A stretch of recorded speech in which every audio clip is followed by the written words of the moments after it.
మన పెట్టుబడి మన పిల్లల భవిష్యత్తు కోసమే కదా. మీ పెట్టుబడికి నమ్మకమైన వేదిక శ్రీ వాసవి ప్రాజెక్ట్స్.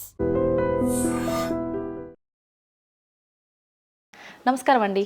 నమస్తే తల్లి. ఓం నమో వెంకటేశాయ. వెంకటాద్రి సంస్థానం బ్రహ్మాండే నాసికించిన వెంకటేశ సమోదేవో నా భూతో నా భవిష్యతి. గురుగారు, చాలా వరకు ప్రస్తుత రోజుల్లో జ్యోతిష్యాన్ని ఎక్కువగా నమ్ముతున్నారేమో అనిపిస్తూ ఉంటుంది. సేమ్ టైం మళ్ళీ జ్యోతిష్యం మూఢనమ్మకము అని చెప్పి కొట్టిపారేసే వాళ్ళు కూడా ఎక్కువైపోయారేమో అనిపిస్తుంది. అసలు ఈ జ్యోతిష్యం అనేది ఎంతవరకు ఒక కీలక పాత్ర పోషిస్తుంది ప్రతి మనిషికి కూడా? నేను ఒకటే నమ్ముతా, ఒక మనిషి విమర్శించంగానే ఆ మనిషి లైఫ్ నాశనం అయితే ఆ మనిషి బ్రతికి వేస్ట్. ఒక మనిషి కొట్టగలిగితే ఆ మనిషి లైఫ్ వేస్ట్. మీరు ఏం కొట్టుకుంటారో ఏం విమర్శ చేసుకుంటారో మీ ఊహకే వదిలేస్తున్నా. వేణుస్వామి అన్టచబుల్. వేణుస్వామి చాలా కష్టపడి స్థాయికి వచ్చిండు. సో వేణుస్వామి చెప్పేవేవి అబద్ధాలు కాదు. ఇంత పెద్ద స్టేట్మెంట్ ఇస్తున్నా. వేణుస్వామి తప్పు చేస్తే వేణుస్వామిని అమ్మవార్లు సర్వనాశనం చేస్తారు, 1000 ముక్కలు చేస్తారు. వేణుస్వామి సర్వనాశనం అయిపోతాడు. నా జోలికి ఎవడొచ్చినా వాన్ సంగతి అమ్మవారు చూసుకుంటుంది. ఇంతకంటే బిగ్గెస్ట్ స్టేట్మెంట్ ఎవడు ఇయ్యాడు ప్రపంచంలో. నేను ఇస్తున్నా. సో నేను ఇక్కడున్న తొప్పాసగాళ్ళతో డిబేట్ పెట్టాల్సిన అవసరం నాకు లేదు. నీకు దమ్ము ఉంటే నువ్వు తీసుకురా. ఎవరిని తీసుకొస్తావో నేను డబ్బులు పెట్టుకుంటా, కామాఖ్య తీసుకుపోతా, చూపిస్తా. మళ్ళీ మొత్తం చూపించిన తర్వాత నేను అట్లా నుంచో ఇది లోకల్ ఇది లోకల్. రాత్రి పెళ్లిలు ఏదైతాయి? ఆంధ్రాలో అవుతాయి. తెలంగాణలో ఏ పెళ్లిలు అవుతాయి? 11 గంటలకు అవుతాయి. మరి ఇప్పటి నుండి తెలంగాణలో ఎవడన్నా రాత్రి పూట పెళ్లి చేసుకుని తన్నాలే పట్టుకొని. ఇంత పెద్ద గ్లోబలైజేషన్ అయ్యింది. చివరికి బాలయ్య బాబు సినిమాలకు కూడా పరదాలు కాలుస్తున్నాం అమెరికాలో, పవన్ కళ్యాణ్ సినిమాలకు కూడా పరదాలు కాలుస్తున్నాం అమెరికాలో. దీంట్లో రానటువంటి పట్టింపు ఓన్లీ వేణుస్వామి కామాఖ్య దగ్గరికి పోయినప్పుడే వస్తుంది అంటే కావాలని చేస్తున్న వ్యవహారం ఇదంతా. వాళ్ళ ఇష్టం. ఇప్పుడు కాసేపు ఇవన్నీ పక్కన పెడితే కామాఖ్య, ఈ జాతకాలు ఇవన్నీ ఇప్పటి వరకు కూడా రకరకాల విపత్తులు అయితే మనం చూసాం. గత ఉగాది మన కొత్త సంవత్సరం నుంచి కూడా ఇప్పటి వరకు చాలా విపత్తులు చూసినాం. అంటే పంచభూతాల్లో ఒక్కొక్క ప్రళయంగా, అగ్ని ద్వారా కావచ్చు, గాలి ద్వారా కావచ్చు, రకరకాలుగా. ఇప్పుడు ఈ గ్రహాల మార్పుల వల్ల ఏవో రాబోతున్నాయని, మొన్న రీసెంట్గా బ్రహ్మంగారి ఇల్లు కూలింది అని, అంటే ఎక్కడ ఏ మూలన ఏం జరిగినా కూడా దాన్ని ప్రతి ఒక్కదానికి లింక్ చేసి దానివల్ల ఏదో దుష్ప్రభావాలు రాబోతున్నాయి, దీనివల్ల ఇబ్బందులు పడబోతున్నారని చెప్పి చెప్తున్నారు. మరి ఈ 2026 మనమైతే ఉగాది నుంచి చూసుకుంటాం, కానీ ఆంగ్ల నూతన సంవత్సరం రాబోతోంది. దీని ద్వారా మనకు ఉగాది వరకు ఈ మధ్య కాలంలో ఎలా ఉండబోతోంది, గ్రహాలు రాశుల పరంగా చూసుకుంటే, పంచభూతాల పరంగా చూసుకుంటే, తర్వాత మనకి సంవత్సరం మారిన తర్వాత ఎలా ఉండబోతోంది. 20 నిమిషాలు ఆడుకుందామనే ప్రయత్నం చేసిన నీకు ఇప్పుడు చిన్న ఫినిషింగ్ టచ్ ఇస్తా. అసలు నువ్వు జనవరి 1కు ముందు నా దగ్గరికి ఇంటర్వ్యూకి ఎందుకు వచ్చినావు? ఎందుకు రావు? ఉగాది కదా నువ్వు రావాలి. ఉగాదిది సపరేట్, అప్పుడు కొత్త పంచాంగం దృష్ట్యా ఇది సపరేట్. క్వశ్చన్ లేదు. ఎందుకని? తప్పు. దీనికి ఆన్సర్ చెప్పినాకనే ముందరకు పోవాలి మనం.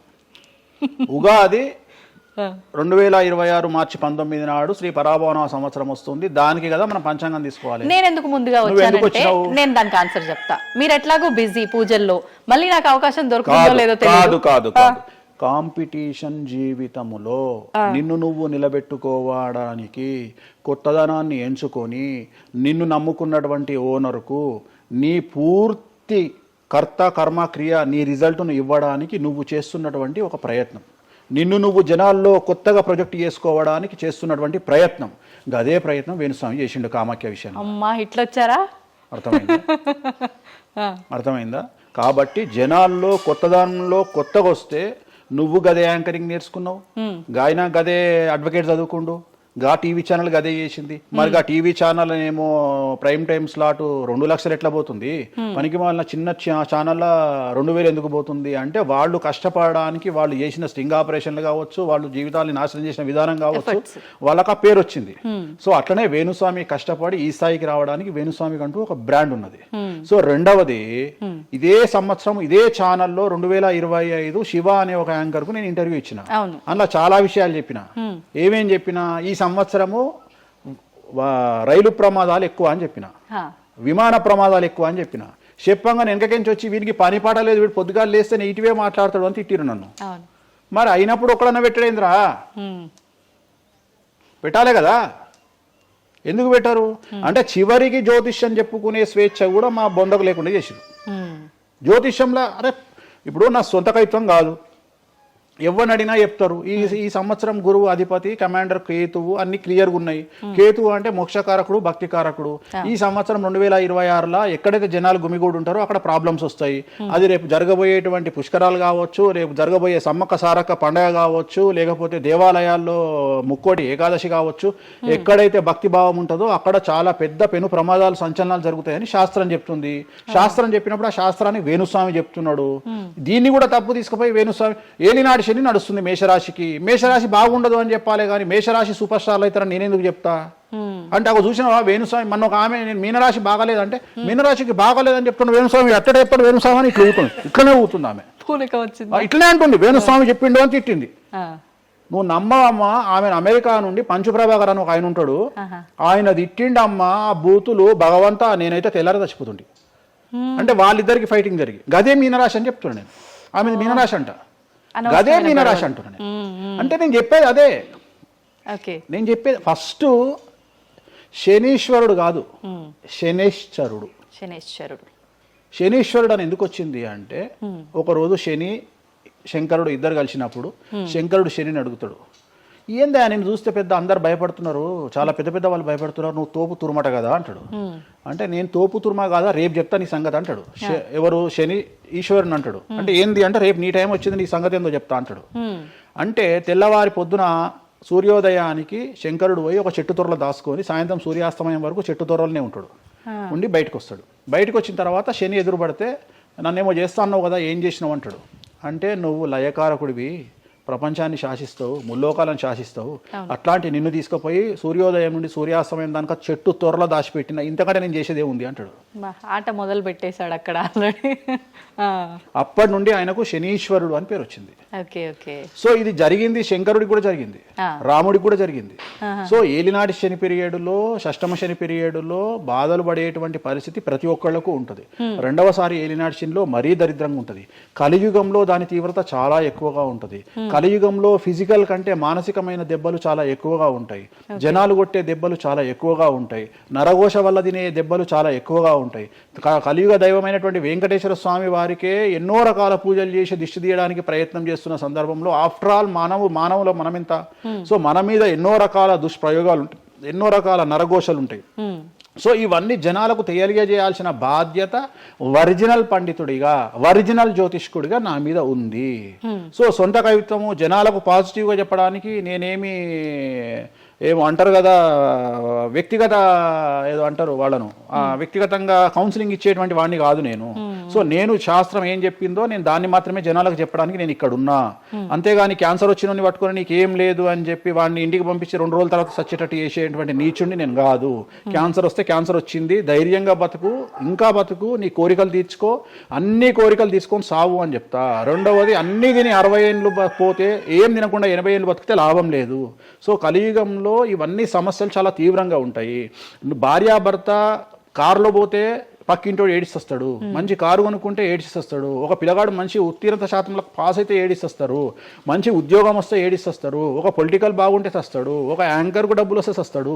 సో ప్రతి దగ్గర ఏడుపు ఏడుపు ఏడుపు జలసు అనేటువంటిది రాజ్యమేలుతున్నటువంటి సందర్భంలో తెలుగు రాష్ట్రాలలో అది పీక్ స్థాయిలో ఉండేటువంటి పరిస్థితులలో నిజాలు చెప్పి జనాలని భయానికి దూరంగా ఉంచాల్సినటువంటి బాధ్యత నాది, జరగబోయే నష్టం నుండి కాపాడాల్సినటువంటి బాధ్యత నాది అని ఇంతమంది రాళ్ళేసినా, ఇంత చెండాల పనులు చేసినా, వ్యక్తిగతంగా నన్ను విమర్శలు చేసినా నేను ఎవరిని వ్యక్తిగతంగా విమర్శించడం లేదు. ఎందుకంటే ప్రతి ఒక్కడి ముడి కింద ఖచ్చితంగా సమస్యలు ఉంటాయి. ఈ శుద్ధపూస ఎవడూ కాదు.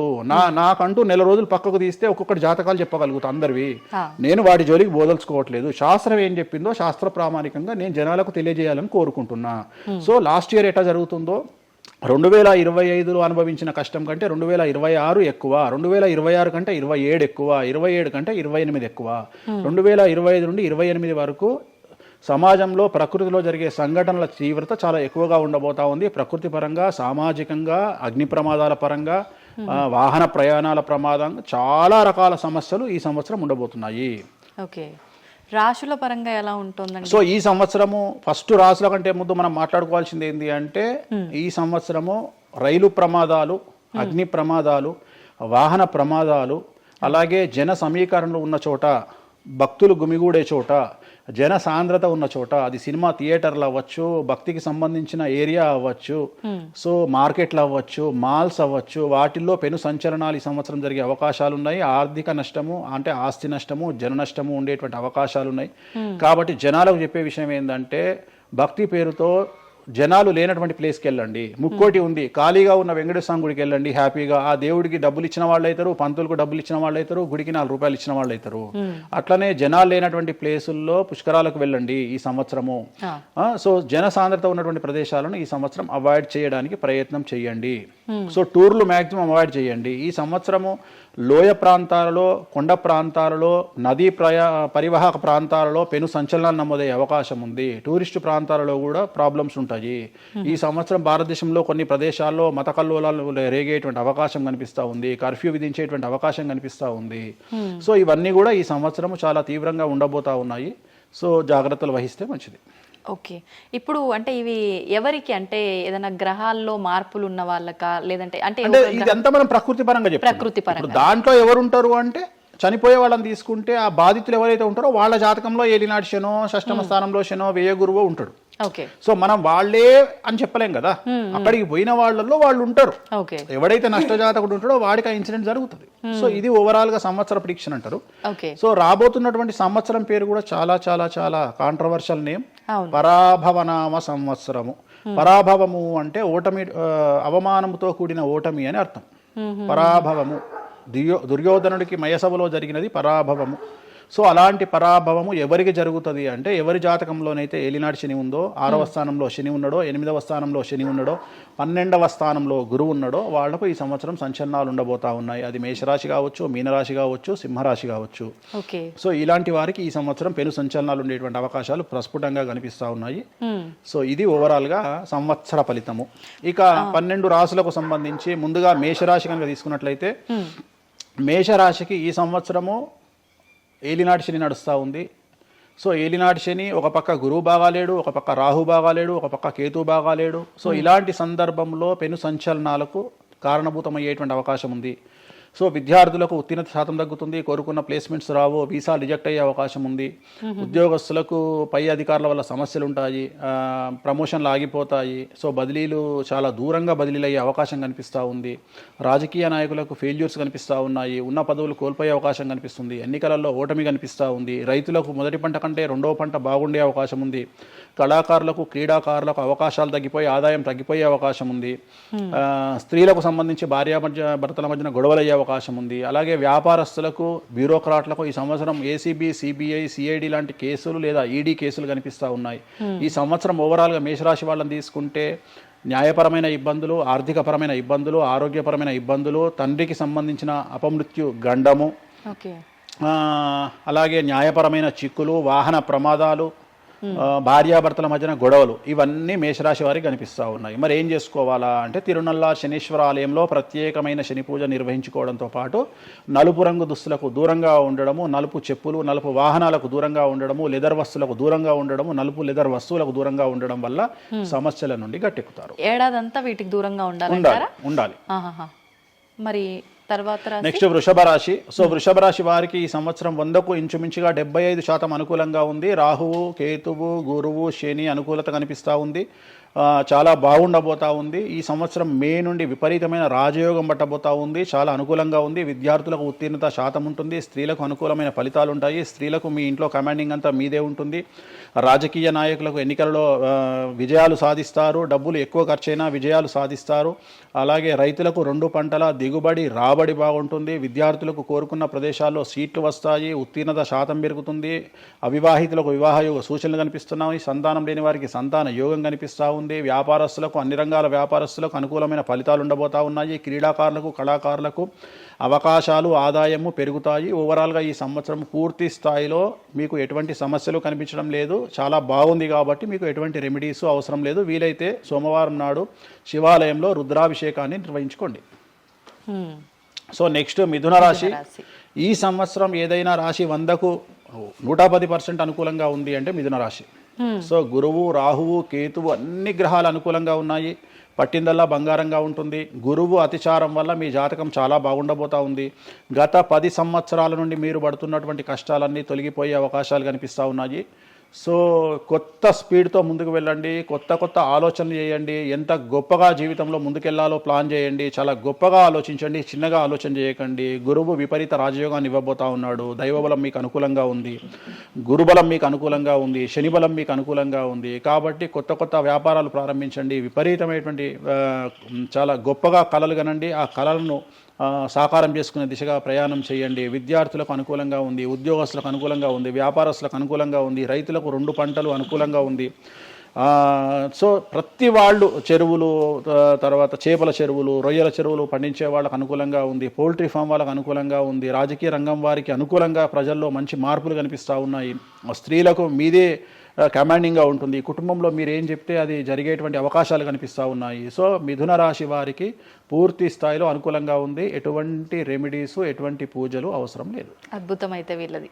నెక్స్ట్ కర్కాటక రాశి. సో నెక్స్ట్ కర్కాటక రాశి. సో కర్కాటక రాశి వారికి కూడా ఇంచుమించు 90% అనుకూలంగా ఉంది. కాకపోతే ఇక్కడ ఉన్న సమస్య ఏంటంటే మే వరకు 2026 మే వరకు కొద్దిగా వీళ్ళకు గురువు 12వ ఇంట్లో ఉన్నాడు కాబట్టి కాళ్ళు చేతులు విరిగే అవకాశం ఉంది, దెబ్బలు తగిలించుకునే అవకాశం కనిపిస్తూ ఉంది. జాగ్రత్తగా ఉండండి.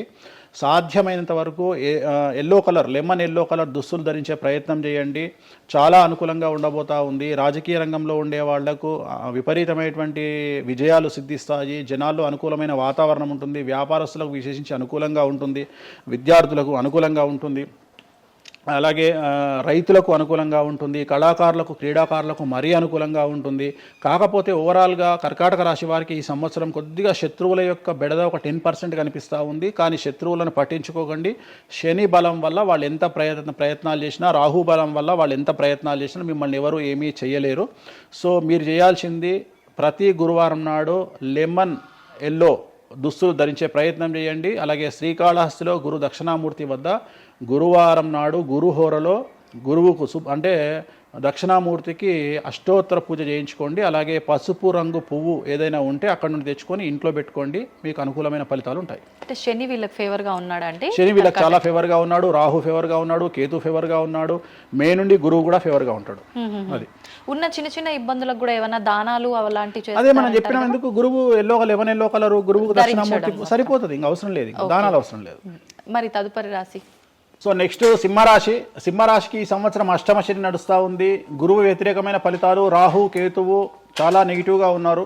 సో ఇంచుమించుగా 4 గ్రహాలు వ్యతిరేకమైన దిశలో ఉన్నాయి. అష్టమ శని అంటే తల్లికి ఆరోగ్యపరమైన ఇబ్బందులు ఉంటాయి, మానసికమైన ఇబ్బందులు ఉంటాయి, శారీరకమైనటువంటి అనారోగ్య సమస్యలు ఉంటాయి, అలాగే ఆర్థికపరమైన ఇబ్బందులు, న్యాయపరమైన చికాకులు ఉంటాయి. జాగ్రత్తగా ఉండండి. నలుపు రంగు దుస్తులకు దూరంగా ఉండండి. విద్యార్థులకు సమస్యలు, ఉద్యోగస్తులకు సమస్యలు, వ్యాపారస్తులకు సమస్యలు, ఈడీ కేసులు, పోలీస్ కేసులు, బ్యూరోక్రాట్స్కు సిబిఐ కేసులు, రైతులకు పంటల దిగుబడిలో నష్టము, కళాకారులకు, క్రీడాకారులకు వాళ్ళ అవకాశాలను ఇతరులు దక్కించుకునేటువంటి అవకాశం కనిపిస్తూ ఉంది. స్త్రీలకు భార్యాభర్తల మధ్యన గొడవలు. సో ఓవరాల్గా సింహరాశి వారికి ఏ రంగంలో వారైనా సమస్యలు కనిపిస్తూ ఉన్నాయి. అష్టమ శని ప్రభావం కనిపిస్తూ ఉంది కాబట్టి నలుపు రంగు దుస్తులకు దూరంగా ఉండండి. తీరు నల్లార్ శనీశ్వర ఆలయంలో ప్రత్యేకమైన శని పూజను నిర్వహించుకోవడం ద్వారా సమస్యల నుండి గట్టెక్కుతారు. ఓకే. సో నెక్స్ట్ కన్యారాశి. ఈ సంవత్సరం కన్యారాశి వారికి ఇంచుమించు 75% అనుకూలంగా ఉండబోతా ఉంది. శని, అలాగే కుజుడు, రాహువు, కేతువు, గురువు అనుకూలతల వల్ల చాలా అనుకూలంగా ఉండబోతా ఉంది. ఒకే ఒక్క సమస్య ఈ సంవత్సరం ఉండేది, భార్యాభర్తల మధ్యన ఈగోలు కానీ క్లాషెస్ కానీ వచ్చే అవకాశం ఉంది. సో కాంప్రమైజ్ అవ్వడానికి ప్రయత్నించండి. భార్య దగ్గర భర్త, భర్త దగ్గర భార్య, కాంప్రమైజ్ అవ్వండి. ఈగోలకు పోవద్దు, జెలస్లకు పోవద్దు. ఆర్థికపరమైన అంశాల్లో జాగ్రత్తగా ఉండండి. విద్యార్థులకు అనుకూలత కనిపిస్తూ ఉంది. రాజకీయ నాయకులకు అనుకూలత కనిపిస్తూ ఉంది. వ్యాపారస్తులకు, కళాకారులకు, క్రీడాకారులకు విశేషమైన యోగం లభించబోతూ ఉంది. న్యాయస్థానాల్లో పనిచేసే వాళ్లకు, న్యాయ సంబంధమైన వృత్తిలో ఉండే వాళ్లకు అనుకూలమైన ఫలితాలు ఉండబోతూ ఉన్నాయి. స్త్రీలకు విశేషించి అనుకూలంగా ఉండబోతూ ఉంది. సో ఈ సంవత్సరం కన్యారాశి వారికి పూర్తిగా అనుకూలమైనటువంటి ఫలితాలు కనిపిస్తూ ఉన్నాయి. వీరు చేయాల్సినటువంటి రెమెడీ, సోమవారం నాడు రుద్రాభిషేకాన్ని శివాలయంలో నిర్వహించండి. సమస్యల నుండి గట్టెక్కుతారు. సో నెక్స్ట్ తులారాశి. తులారాశి వారికి 6వ స్థానంలో శని కనిపిస్తూ ఉన్నాడు. కాకపోతే గురువు విపరీత రాజయోగాన్ని ఇవ్వబోతా ఉన్నాడు. వీళ్ళకి గురు బలము మరియు దైవ బలం అనుకూలంగా ఉండడం వల్ల మీ జీవితాన్ని కొత్తగా ప్రొజెక్ట్ చేసుకునేటువంటి అవకాశం మీకు దేవుడు కల్పిస్తూ ఉన్నాడు. ముందుకు వెళ్ళే ప్రయత్నం చేయండి. చాలా కొత్తగా మిమ్మల్ని మీరు ఆవిష్కరించుకునే ప్రయత్నం చేయండి. మిమ్మల్ని మీరు కొత్తగా సమాజానికి చూపించుకోండి. దానివల్ల మీ ఆలోచనలు మార్చుకోండి. చాలా గొప్పగా థింక్ చేయండి, గొప్పగా కలలు కనండి, వాటిని సాకారం చేసుకోండి. గురువు అనుకూలంగా ఉన్నాడు. కాకపోతే కుటుంబంలో పెను సంచలనం జరిగే అవకాశం కనిపిస్తూ ఉంది. 6వ స్థానము భాగ్యానికి మరియు శత్రుత్వానికి కారకుడు కాబట్టి శని వల్ల సంచలనం జరిగే అవకాశం ఉంది. విద్యార్థులు, ఉద్యోగస్తులు, వ్యాపారస్తులు, కళాకారులు, క్రీడాకారులు, రైతులు, అలాగే రాజకీయ నాయకులు ఎవరైనా సరే వాళ్ళ జీవితంలో ఏదో ఒక పెను సంచలనం జరిగే అవకాశం కనిపిస్తూ ఉంది. నలుపు రంగు దుస్తులకు దూరంగా ఉండండి. తిరునల్లార్ శనీశ్వర ఆలయంలో ప్రత్యేకమైన శని పూజ నిర్వహించడం ద్వారా సమస్యల నుండి బయటపడతారు. నెక్స్ట్ వృశ్చిక రాశి వారికి అర్ధాష్టమ శని వెళ్ళిపోయింది. శని గురువులు అనుకూలంగా ఉన్నారు. రాహు కేతువులు అనుకూలంగా ఉన్నారు. కళాకారులు, క్రీడాకారులు, ఉద్యోగస్తులు, విద్యార్థులు, వ్యాపారస్తులు, రైతులు, రాజకీయ నాయకులు, స్త్రీలు, అన్ని రంగాల వారికి పూర్తిగా 100కి 100% అనుకూలంగా ఉన్నటువంటి రాశి వృశ్చిక రాశి. పూర్తి స్థాయిలో విశాఖ 4, అనురాధ 1, 2, 3, 4, జ్యేష్ఠ 1, 2, 3, 4, 9 పాదాల వారికి విశేషించి రాజయోగంగా భావించాల్సి ఉంటుంది. మే వరకు విపరీత రాజయోగం కనిపిస్తూ ఉంది. మే తదుపరి కూడా అనుకూలమైన ఫలితాలను పొందుతారు. కాబట్టి వీరికి ఎటువంటి రెమెడీసు, ఎటువంటి పూజలు అవసరం లేదు. చాలా గొప్పగా కళలు కనండి. మీకున్నటువంటి కళలను సాకారం చేసుకోండి. మీకు ఎటువంటి రెమెడీస్ కూడా అవసరం లేదు. నెక్స్ట్ ధనుసు రాశి వారికి అర్ధాష్టమ శని నడుస్తూ ఉంది. అర్ధాష్టమ శని అనేటువంటిది డబ్బులను అధికంగా ఇచ్చి ఆ డబ్బుల ద్వారా సమస్యలు తెచ్చేటువంటి ఒక పరిస్థితి.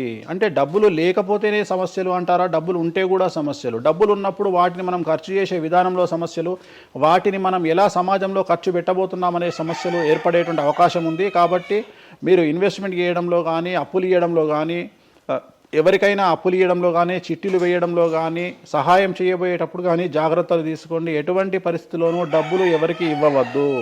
సో ధనుస్సు రాశి వారికి డబ్బు పరంగా సమస్యలు ఏర్పడే అవకాశం ఉంది. రాక డబ్బులు వచ్చినాయి కాబట్టి తీసుకెళ్ళి వేరే వాళ్ళకి ఇచ్చి మోసపోయే అవకాశాలు కనిపిస్తూ ఉన్నాయి. ఈ ఒక్క విషయంలో ధనుస్సు రాశి వాళ్ళు జాగ్రత్తలు తీసుకుంటే విద్యార్థులకు, ఉద్యోగస్తులకు, కళాకారులకు, క్రీడాకారులకు, రాజకీయ నాయకులకు, స్త్రీలకు, వ్యాపారస్తులకు, రైతులకు, అన్ని రంగాల వారికి ఈ సంవత్సరం అనుకూలంగా ఉంటుంది. ఓన్లీ మీరు చేయాల్సిన రెమెడీ నలుపు రంగు దుస్తులకు దూరంగా ఉండండి. తిరునల్లార్ శనీశ్వర ఆలయంలో ప్రత్యేకమైన శని పూజ నిర్వహించడం ద్వారా సమస్యల నుండి గట్టెక్కుతారు. నెక్స్ట్ మకర రాశి వారికి ఈ సంవత్సరం చాలా అనుకూలంగా ఉంది. ఈ సంవత్సరం అండర్లైన్ చేయాల్సిన విషయం ఏమిటంటే మకర రాశి వారికి భార్యాభర్తల మధ్యన గ్యాప్ ఏర్పడేటువంటి అవకాశం ఉంది. గొడవలు వచ్చే అవకాశం ఉంది. ఈగోస్ వల్ల కానీ వేటి వల్ల అయినా సమస్యలు వచ్చే అవకాశం ఉంది. అది కాకుండా విద్యార్థులకు అనుకూలతలు ఉంటాయి, ఉద్యోగస్తులకు అనుకూలతలు ఉంటాయి, రైతులకు 2 పంటల దిగుబడి రాబడి ఉంటుంది. అలాగే రాజకీయ నాయకులకు సమాజంలో మంచి పేరు ప్రఖ్యాతులతో పాటు పదవులు సిద్ధిస్తాయి. రైతులకు 2 పంటల దిగుబడి రాబడి ఉంటుంది. వ్యాపారస్తులకు రూపాయికి 100 రూపాయల లాభం ఉంటుంది. స్త్రీలకు కోరుకున్నటువంటి ఫలితాలు ఉంటాయి. అన్ని రంగాల వారికి అనుకూలమైన ఫలితాలు మకర రాశి వారికి ఉండబోతా ఉన్నాయి. వీరు సోమవారం నాడు శివాలయంలో రుద్రాభిషేకం నిర్వహించుకున్నట్లయితే సమస్యల నుండి గట్టెక్కుతారు. సో నెక్స్ట్ కుంభరాశి వారికి ఏలినాటి శని చివరి అంకంలో ఉంది. చాలా సమస్యలు కనిపించబోతా ఉన్నాయి. కుటుంబంలో ఎవరిని తీసుకున్నా విద్యార్థులు, ఉద్యోగస్తులు, వ్యాపారస్తులు, కళాకారులు, క్రీడాకారులు, రాజకీయ నాయకులు, స్త్రీలు, ఉద్యోగస్తులు, బ్యూరోక్రాట్లు అందరికీ సమస్యలు ఉన్నాయి. వాహన ప్రమాదాలు, పోలీస్ కేసులు, కోర్టు కేసులు, ఆరోగ్యపరమైన ఇబ్బందులు, మానసికమైన ఇబ్బందులు, స్త్రీలకైతే థైరాయిడ్ సమస్యలు, పీసీఓడి సమస్యలు, గర్భసంచికి సంబంధించిన సమస్యలు, మానసికమైన ఇబ్బందులు బాధించే అవకాశం కనిపిస్తూ ఉంది. జాగ్రత్తగా ఉండండి. నలుపు రంగు దుస్తులకు దూరంగా ఉండండి. శనివార నియమాన్ని పాటించండి. సప్త శనివార వ్రతాన్ని పాటించండి. సప్త శనివార వ్రతం అంటే శనివారం నాడు శ్రీ వెంకటేశ్వర స్వామి వారికి సంబంధించినటువంటి వ్రతము. ఇది పుస్తకం మీకు మార్కెట్లో దొరుకుతుంది. తీసుకొచ్చుకొని 7 వారాల పాటు 7 శనివారాల పాటు చేయండి. సమస్యల నుండి గట్టెక్కుతారు. ఇక చివరిది లాస్ట్ది అనేటువంటిది మీనరాశి వారికి ఈ సంవత్సరం జన్మశని నడుస్తూ ఉంది. జన్మశని చాలా డేంజరస్గా ఉండబోతూ ఉంది. ఏ రంగంలో ఉండే వారికైనా ఈ సంవత్సరం సమస్యలు తప్పవు. ఆర్థికంగా, సామాజికంగా, న్యాయపరంగా, ఆరోగ్యపరంగా, వాహన ప్రమాదాలు అవ్వచ్చు, ఆర్థికపరమైన నష్టాలు అవ్వచ్చు, పోలీస్ కేసులు అవ్వచ్చు, ఇంట్లో తల్లిదండ్రులు ఒకళ్లకు ప్రాణగండాలు అవ్వచ్చు, భార్యాభర్తల మధ్యన గొడవలు అవ్వచ్చు. మరీ ముఖ్యంగా ఈ సంవత్సరం మీనరాశి జాతకులు ఉండేటువంటి ఇళ్లలో మగవాళ్లకు సంపాదన లేకుండా ఖాళీగా ఉండడం వల్ల ఆడవాళ్ళు మాత్రమే సంపాదించి ఆడవాళ్ళ ఉద్యోగంతో డబ్బులు సంపాదించి ఆడవాళ్ళ అంటే భార్యల మీదనో ఆడవాళ్ళ కూతుళ్ళ మీదనో తల్లి మీదనో బ్రతికేటువంటి పరిస్థితి మగవాళ్ళకు ఉండే అవకాశం ఉంది. కాబట్టి ఈగోలను చంపుకోండి. సో ఆడవారి మీద బ్రతకడానికి సిద్ధపడండి, కష్టపడండి, మానసికంగా సంసిద్ధులుగా ఉండండి. అంటే అలాంటి ఒక కండిషన్ ఈ సంవత్సరం ఉండబోతా ఉంది. ఈ ఒక్క సంవత్సరాన్ని కనుక మీరు దాటగలిగితే మీ జీవితంలో మంచి మంచి మంచి పొజిషన్లకు వెళ్తారు. సో నలుపు రంగు దుస్తులకు దూరంగా ఉండండి. రాత్రిపూట ప్రయాణాలు చేయకండి. వాహన ప్రమాదాలు జరిగే అవకాశం కనిపిస్తూ ఉంది. జన సమూహం ఉన్నటువంటి ప్రాంతాలకు వెళ్ళకండి. సో జాగ్రత్తలు తీసుకోండి. నలుపు రంగు దుస్తులకు దూరంగా ఉండండి. తిరునల్ల శనీశ్వర ఆలయంలో ప్రత్యేకమైన శని పూజ నిర్వహించడం ద్వారా సమస్యల నుండి బయటపడతారు. ఇప్పుడు ఈ రాశి ఫలాల్ని ఈ మధ్యకాలంలో చాలా మంది ఫాలో అవుతున్నారండి. ఇది అక్షరం అంటే పేరులో మొదటి అక్షరాన్ని బట్టి ఫాలో అవ్వాలా, లేదంటే డేట్ ఆఫ్ బర్త్ బట్టి వచ్చే రాశిని ఫాలో ఇది అవ్వాలా? పేరులో దాని సంబంధం లేదు. డేట్ ఆఫ్ బర్త్ ప్రకారం చూసుకోవాలి. రెండోది ఇది గోచారం, గ్రహచారం వేరు, గోచారం వేరు. ఇది జస్ట్ గోచారం ప్రకారం ఎలాగైతే మనము సౌరమానం ప్రకారము మనం చూసుకుంటామో అలా ఇది ఓన్లీ చాంద్రమానం ప్రకారము మీ నక్షత్రం ప్రకారం చూసుకోవాల్సిందే. మళ్ళీ వ్యక్తిగతమైన జాతకం వేరు. అంటే ఒక 3-4 రాశులు మినహాయించి అన్ని రాశుల వారికి కొంచెం ఇబ్బందికర పరిస్థితులే ఉన్నాయి. దానికి మీరు చెప్పిన రెమెడీస్ చేసుకుంటే సరిపోతుంది. ధన్యవాదాలండి, చాలా చక్కగా వివరించారు. ఓం నమో వెంకటేశాయ.